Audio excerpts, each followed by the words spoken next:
Hey guys, how's it going? I am WWE Hall of Famer Lita, welcoming you to General Admission Wrestling.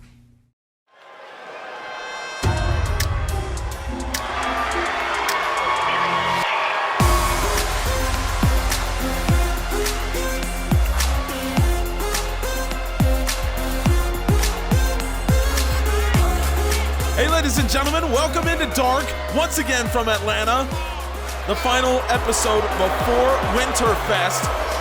And we will begin with a very unique match here. Something that we haven't seen in a long time, but something that we will probably be seeing some more of, and I'll get to that in a little bit. But we have two women competing, neither of whom are contracted to General Admission Wrestling. First, Billie Kay, the Australian standout, a long career spanning much of the globe. She's developed a cult following, should we say.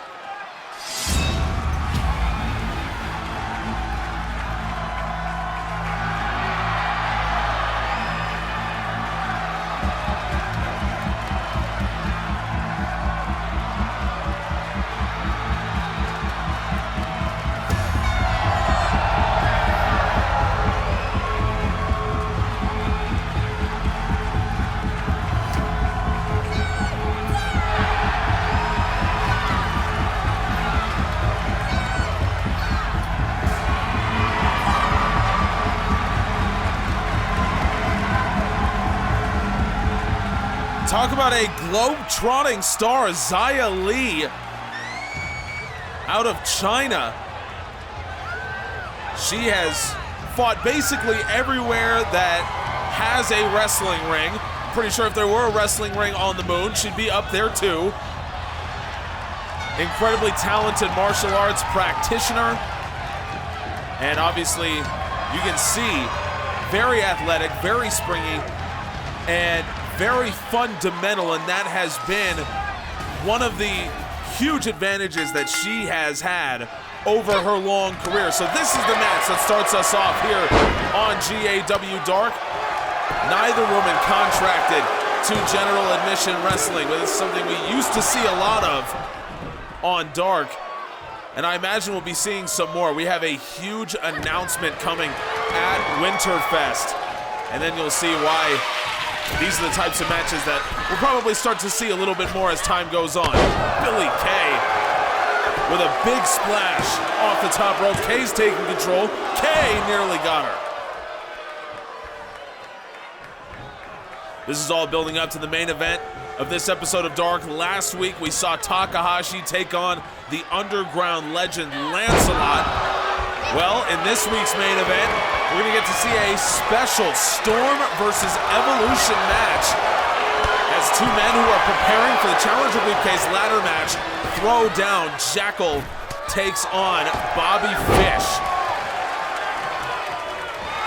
All of that and more coming on Dark. Kay with a massive left foot lays out Xia Li, and Billie Kay looking to dominate proceedings. No. Well, it has been dominant so far from Billie Kay, and you can see she's an all-rounder with a lot of length, and she uses it to great advantage. Xia Li is not able to stand and bang with Kay the way that Li would like to do, given that martial arts background. Instead, oh man! Li just unleashes a roundhouse to a grounded Billie Kay. It caught her right in the back of the head. Billie Kay, I think she's out. Xia makes the cover, and Xia Li, no.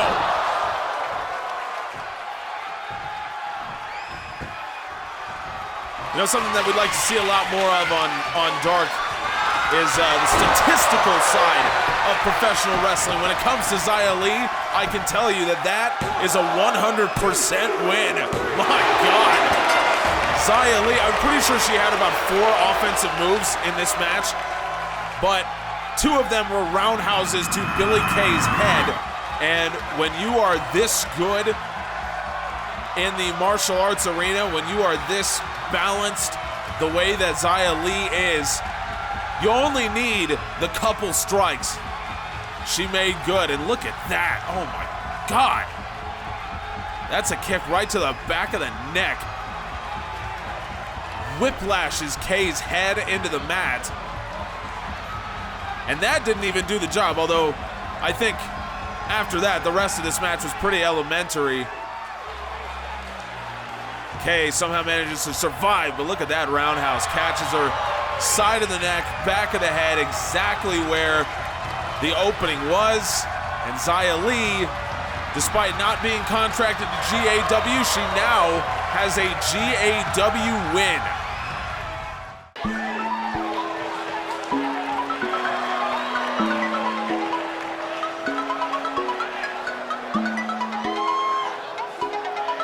It's another women's match, this time from the Evolution side of things. Sophia Sweetness, a former student of Lazara. If you remember back last season, Sweetness, it seemed like she was taking the advice of the former Rise champion to heart. It seemed like Lazara was perfectly content with having Sweetness under her wing. Sweetness turned on her teacher, and a lot of people would have said that was predictable given what we know about Sophia, but she certainly did get better with Lazara's help. Now she's just trying to find herself in a division that right now is under the control of Yamamoto. The evil was mine.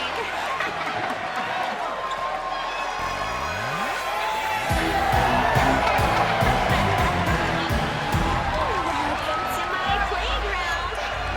And speaking of someone trying to find her footing, Ava the rookie, still fairly new to the sport of pro wrestling. However, you can absolutely tell that, I suppose for lack of a better word, she understands the presentation element of being a professional wrestler, and that is certainly not nothing. In a world where the mental side of this sport is so important, where we see the top wrestlers in the world consistently try to outdo their opponents mentally, to try to win the mental game before you ever step in physically. Ava does seem to at least understand that side of the sport, which is something that for a lot of rookies it takes a long time to develop. And you know, I remember talking to a guy like Derek Cole, and Cole said when he first got into pro wrestling, in a rare candid moment from the former Apex champion, he said that when he first got into pro wrestling, he was so concerned about being great at the physical side of it, coming from his three-sport background, that he never really paid much attention to how you win the mental game. And so guys were outthinking him. He said guys were smarter than him, and he just couldn't intimidate them. It didn't mean that much that he had such an incredible background as a professional athlete, and it was something that took him a while to really get the hang of. And obviously, he put in the work, and he's been rewarded for it given his incredible career, which is just continuing in GAW and will continue into Winterfest as he teams up with his brother Eric and maybe a third to go up against the Las Vegas Connection. Now Ava, the rookie, taken to the skies. What a Hurricane Rana. So all of that is to say that Ava, I think, is probably the opposite of Derek Cole. Physically, I think she still has a little ways to go, and that's all about the repetition, and it's all things that she can learn in the GAW Academy. It's why she's here getting these reps. But the mental side of things, the intimidation side of things, I think she is about good to go. She's as good as they come, especially at such a young age. Now, Sophia Sweetness, coming from her athletic background, you know, she is also in that sort of Derek Cole vein. Physically, she's got the tools, and she didn't really seem to learn a lot about the mental side from Lazara. It was all about how to better utilize the physicality that she does have. Now, Sweetness off the splash. Gets the 2 count, not good enough to defeat Ava. Ava, we saw her first match teaming up with Isis, who now the so-called underground queen, will move on to face Yamamoto for the Rise title at Winterfest. Sophia Sweetness, another cover off of, I think it was almost like a guillotine leg drop. Not something we see very often from Sweetness, but She's trying to increase the versatility in her game. Now Sweetness maybe looking for the sweet shot on Ava, who tried to answer with a lariat. Sweetness out of the way. Sweetness caused a door into the arm drag. Oh, business has picked up in this match. Ava now over the top. Code red. Ava just blasting Sweetness, and now look at this. Ava, what is she doing? Again, the mind games coming out. This is what it's all about for the rookie. Ava seemingly stalking Sophia Sweetness, and now Ava. Ava, she's got her, and Ava with almost like a Jay White Blade Runner. Ava hooks the leg, the rookie, no! All of that, and Sophia Sweetness stays alive, but maybe not much longer. Ava lasso with that kick, double drop kick. And the fans in Atlanta loving this Evolution match. Still more to come. By the way, the Wing Collectors will be in action later on. They're preparing for a tag team title match at Winterfest. And what a rise it's been for Andrew Wesley and Frankie Omega. Now Ava, Ava plants Sweetness with a DDT. No!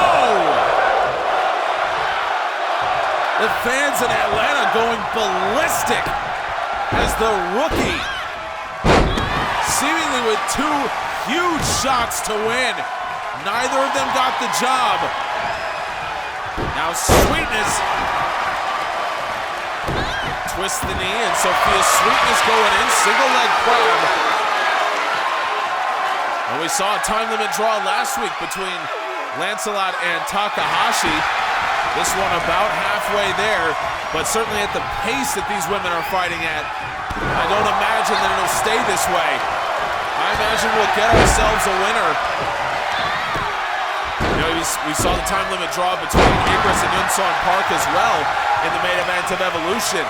And that match was not fought at a blistering pace. The two spent a long time trying to feel each other out, not trying to make major mistakes. That is not the case with Ava and Sophia Sweetness. This is an all-out brawl.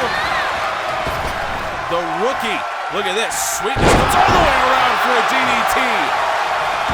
Sweetness had lifted her, and Ava swings all the way around.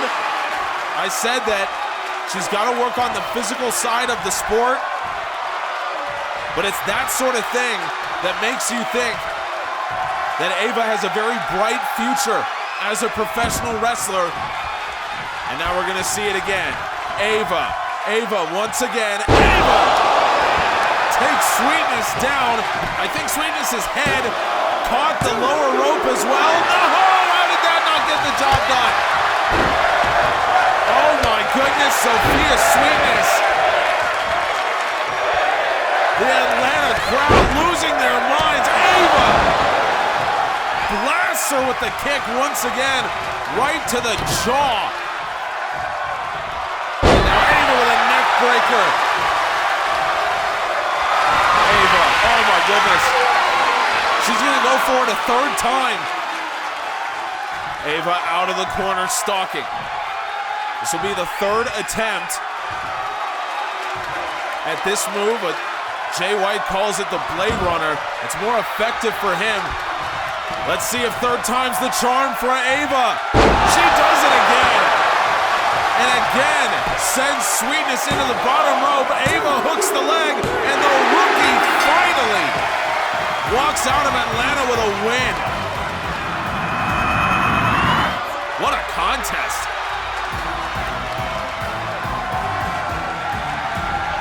Wow, this is what Dark is all about. You see these kinds of matches, you see this quality, and you see what it means to both women to get a win. Sweetness just hanging on for dear life. But Ava finally able to overpower her, and the rookie gets her first GAW win, and judging by that performance, I don't think it'll be the last.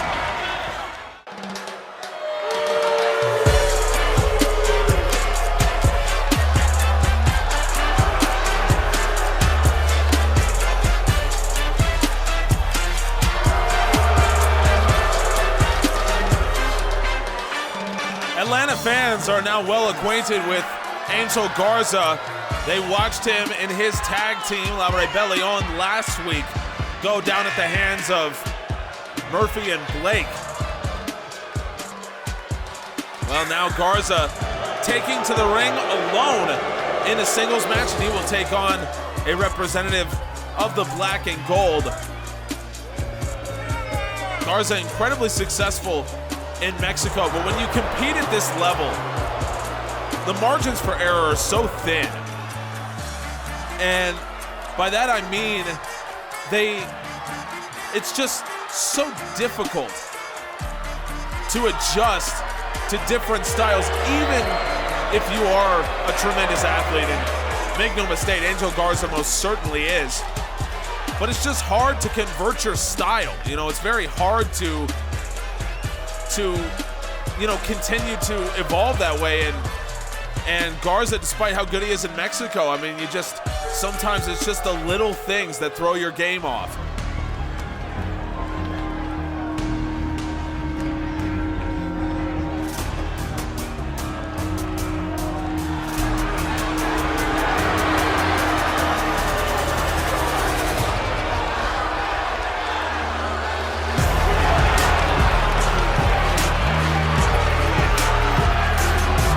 Black and gold representative Raul Mendoza getting his first taste of GAW action.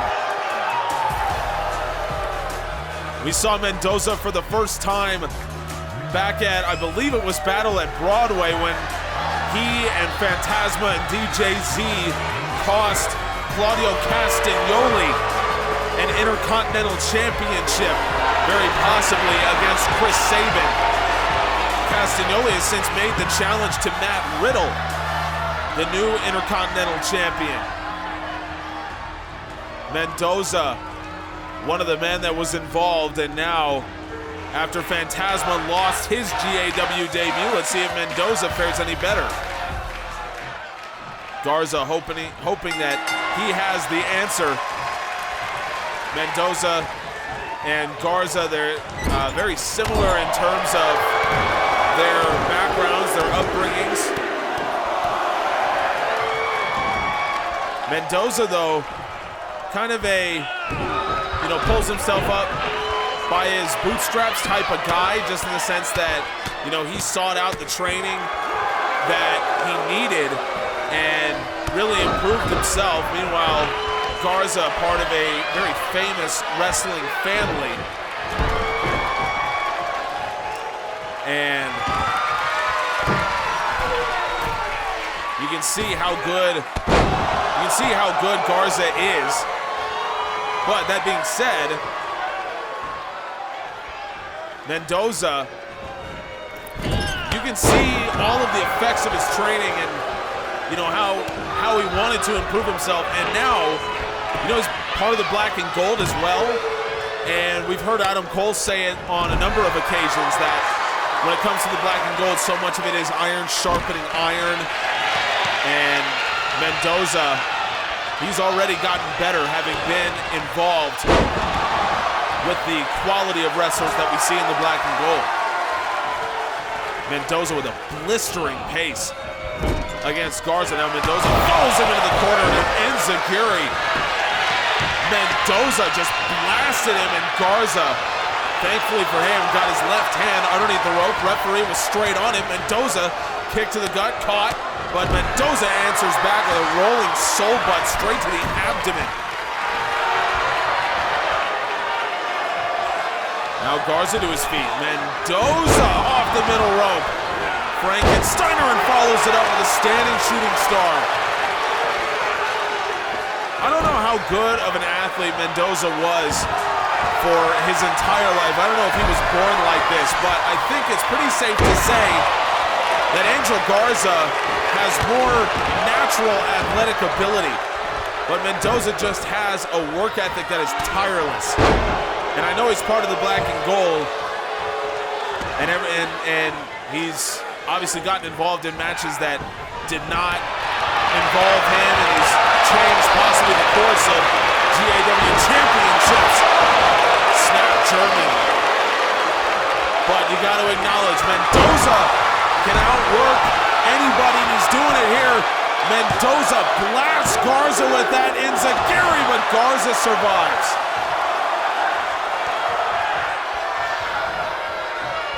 And the fans in Atlanta, I think, begrudgingly understanding that Raul Mendoza is the real deal.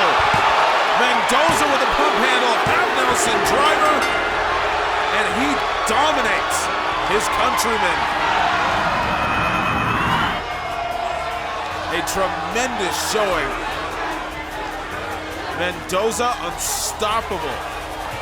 And Garza comes away 0 for 2 in his last 2 dark matches. One as a tag team, one as a singles wrestler. But on this occasion, the black and gold just a little too good, and Raul Mendoza once again proving the power and the depth of the black and gold.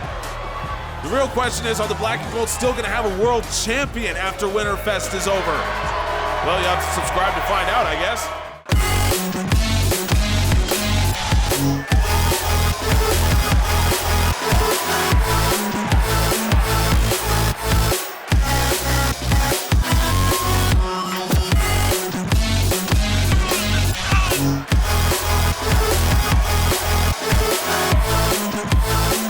The Wing Collectors, they're getting ready to go up against the Demon Wolves, representatives of the Gotti crime family. Come Winterfest, it's one final tune-up for Wesley and Omega, and it's much needed. The Demon Wolves are tough, they are mysterious, and the Wing Collectors, they need some reps, I think.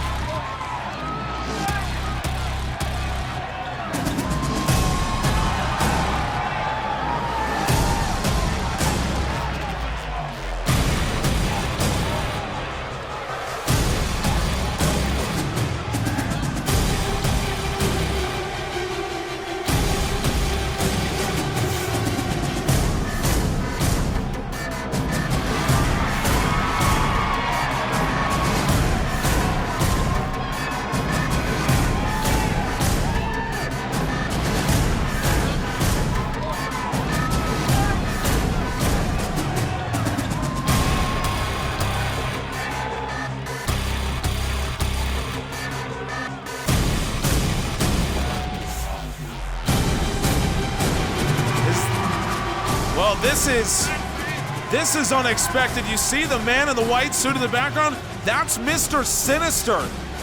And we've seen him obviously trying to court the Rookie of the Year, Takahashi. It seems as though he's got himself a pet project, and it comes in the form of the Brain Busters. Now, I've heard about these two.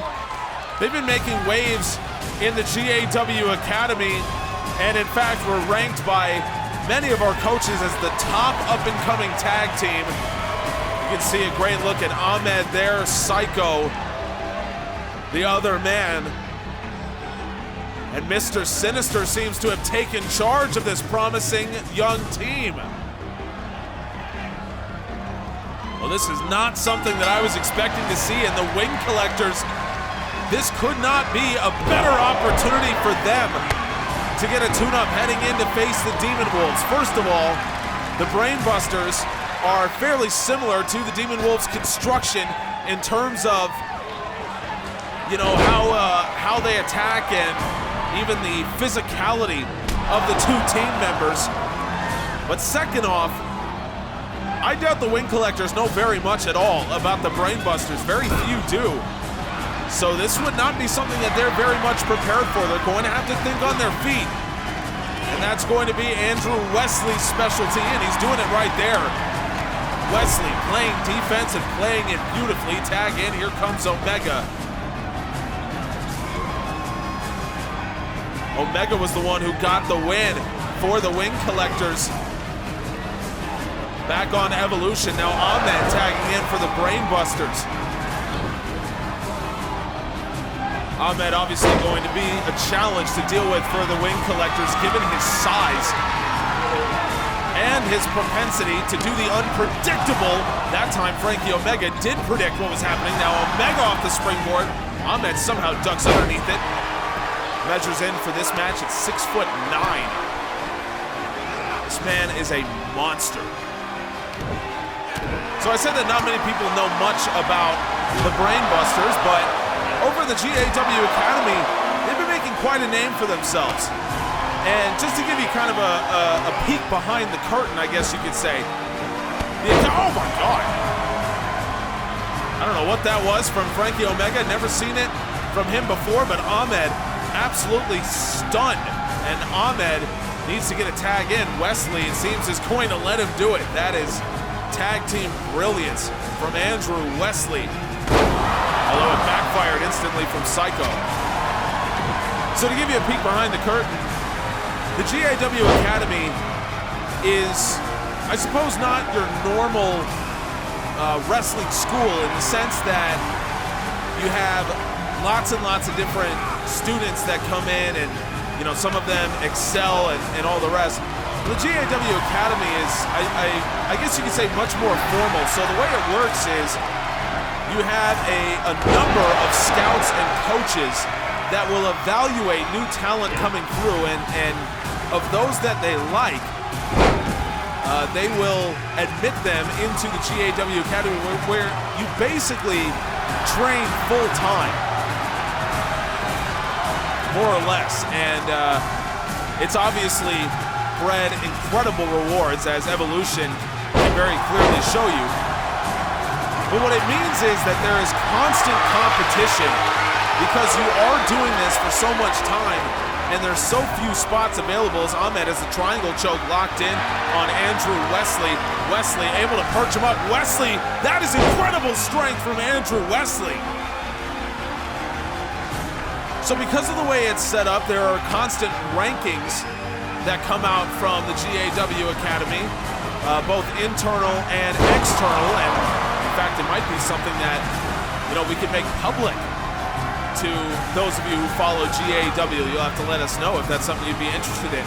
But as a result of that, competition is fierce, and the Brainbusters came together.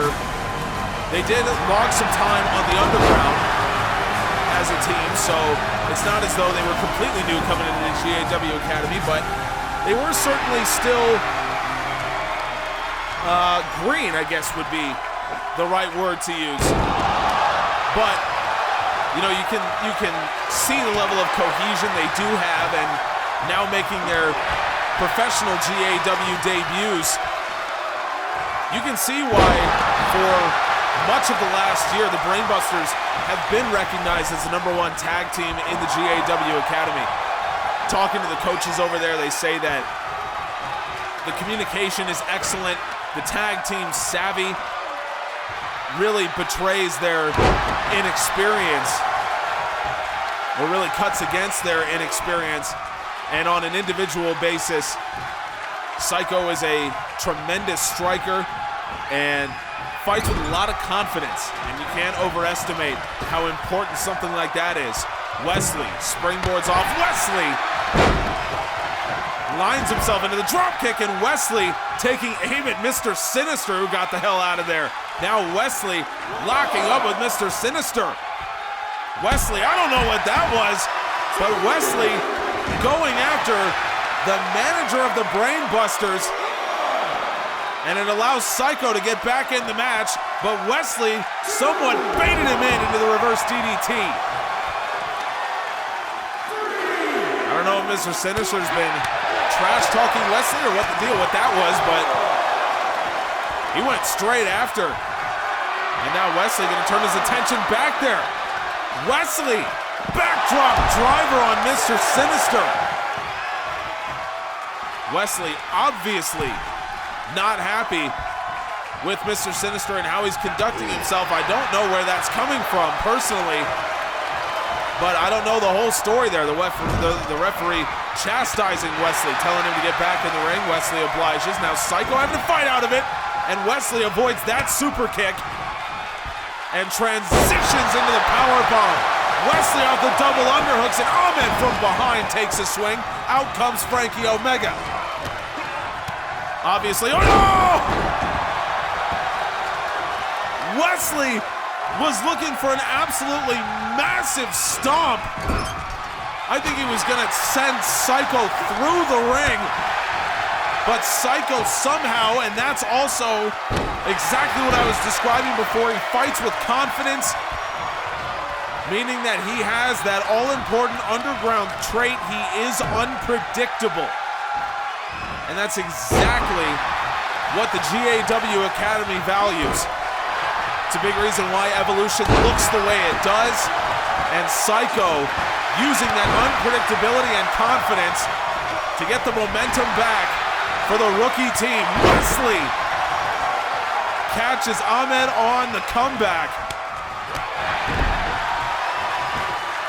Wesley's been in this match for a long time, and this is, I believe, a calculated move from the Wing Collectors because Frankie Omega spent much of their last Evolution match as the legal man for a long period of time. Wesley snaps Ahmed on a neck breaker, hooks the leg, no. And you can see also how much confidence Andrew Wesley really has. And Wesley plants Ahmed. I don't know how he does that with someone that big, but Ahmed survives as Frankie Omega locking up with Psycho. Now Psycho sending Omega out, and Andrew Wesley, again, using the pace. He's got a long way to go. Wesley with a spiral tap, as AJ Styles used to call it. Psycho has taken control on the outside against Frankie Omega. Ahmed cannot get back on top against Wesley. DDT plants, and Wesley again follows up.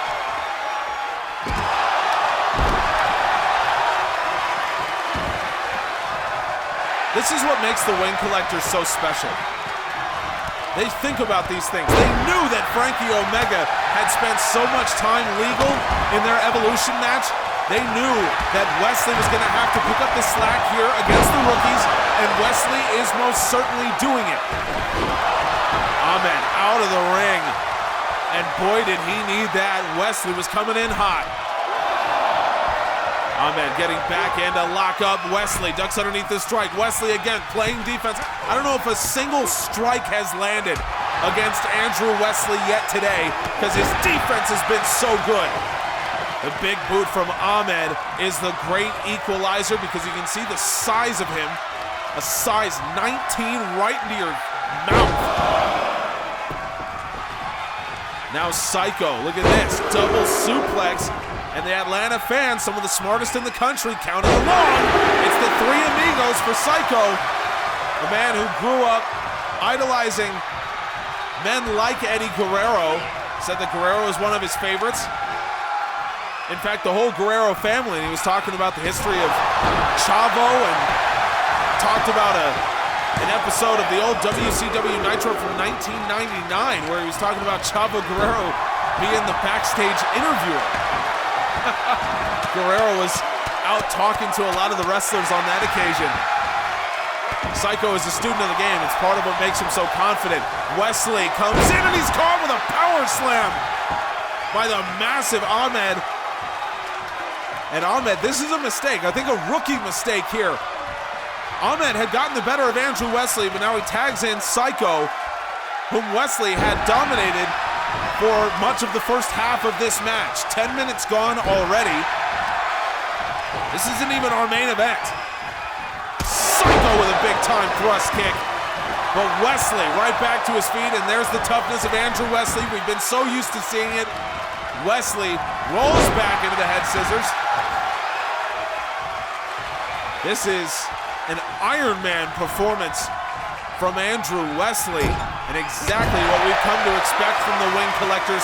We have seen this across their last year, the last 2 years, almost as they've been a team.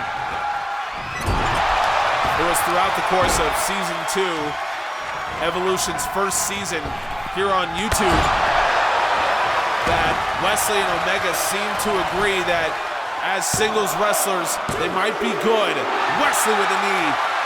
Psycho kicks out. As a tag team, they're most certainly better, and we're seeing it here. Wesley, once again, Wesley drives Psycho, and Ahmed is there just in time. I don't know what Andrew Wesley calls that, but it is dangerous. Omega jettisons Ahmed. Wesley with a DDT. Off the springboard, that is spectacular. And again, the Wing Collectors as a team, there are very few who can do what the Wing Collectors do. Wesley snaps him with a neck breaker. And more coming, Andrew Wesley. He is making a name for himself and the Wing Collectors. You know John Gotti is watching, and he has something to think about now. Wesley with a standing shooting star. Psycho got the knees up just in time. Frankie Omega taking Ahmed to the woodshed on the outside. It's basically a one-on-one match, and Wesley again. I mean, that's got to end it. Psycho has absorbed so much punishment. No! Ahmed was there as well. I don't know how Psycho's doing this. I gotta say, the rookies are faring extremely well right now. They're making a great name for themselves. Wesley again with that spiral tap. They're making a great name for themselves against the Wing Collectors, one of the most storied teams in Evolution. In comes Frankie Omega. Wesley finally decides to take the tag, and Omega decides to go right in for the cover. Frankie Omega, no. Trying to catch Psycho off balance. And now Omega is absolutely fresh, and Omega, the first thing he does, goes straight into the arm collector. Andrew Wesley's out. Wesley deals with Ahmed, and Psycho has to tap. What a classic Wing Collectors victory. The Wing Collectors have made a business of doing that for the last, well, for their first year as a tag team and ever since returning. This is what they excel at. And credit to Ahmed and Psycho, the Brain Busters, because they withstood so much in this match. And this is a tag team for the future. I think there's no doubt. And the fact that Mr. Sinister was with them, it certainly seems as though there is some confidence underlying.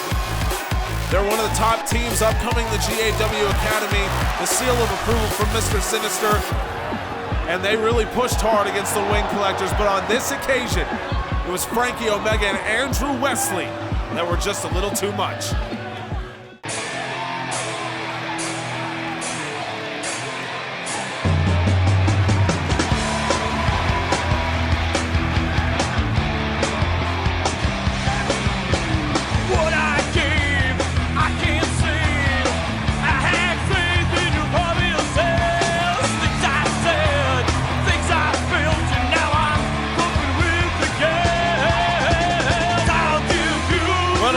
Top a match like what we just saw, but certainly Bobby Fish and Jackel, they're capable.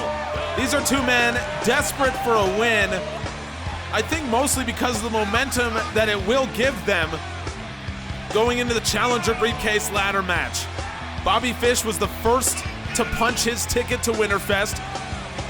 Jackel was soon to follow and the first from Evolution to do so. And they have since been joined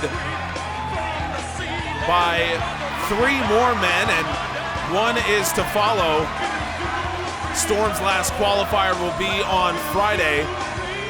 Bobby Fish defeated Pac to work his way into the Challenger Briefcase Ladder Match. Over on the Evolution side, Jackel was joined by Flyboy in a surprise win over Chandler Marcy and the rookie sensation, Takahashi.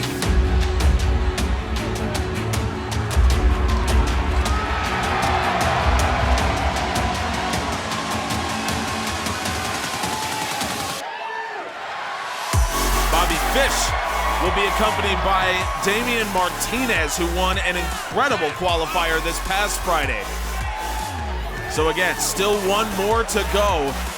Challenger Briefcase Ladder Match that has already in just 2 years of existence, giving us some absolutely unforgettable moments. And of course, who could ever forget Brock Lesnar last year, making his debut, winning the briefcase, then activating it that very same night to become world champion. And of course, we know what he did as the world champion, now a record holder, and maybe the greatest single world championship reign we have ever seen in general admission wrestling.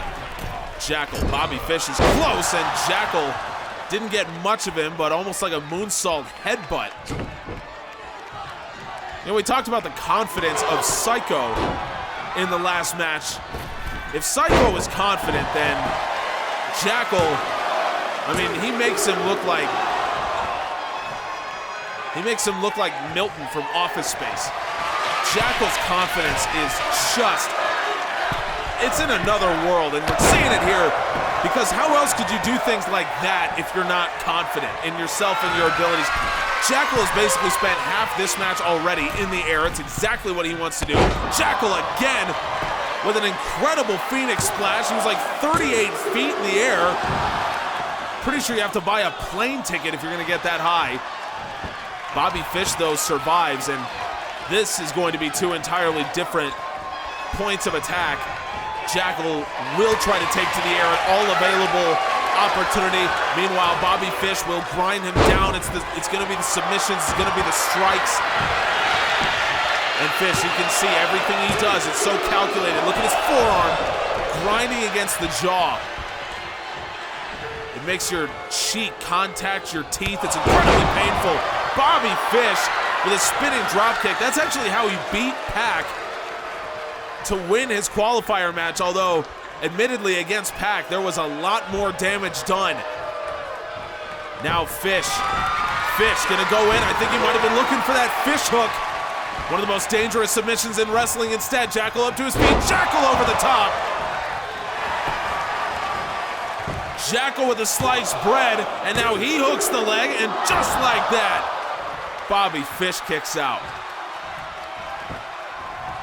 Jackel complaining as he so often does, but to no avail. Jackel will have to go for something else, and it'll be in the corner where Bobby Fish might be in trouble.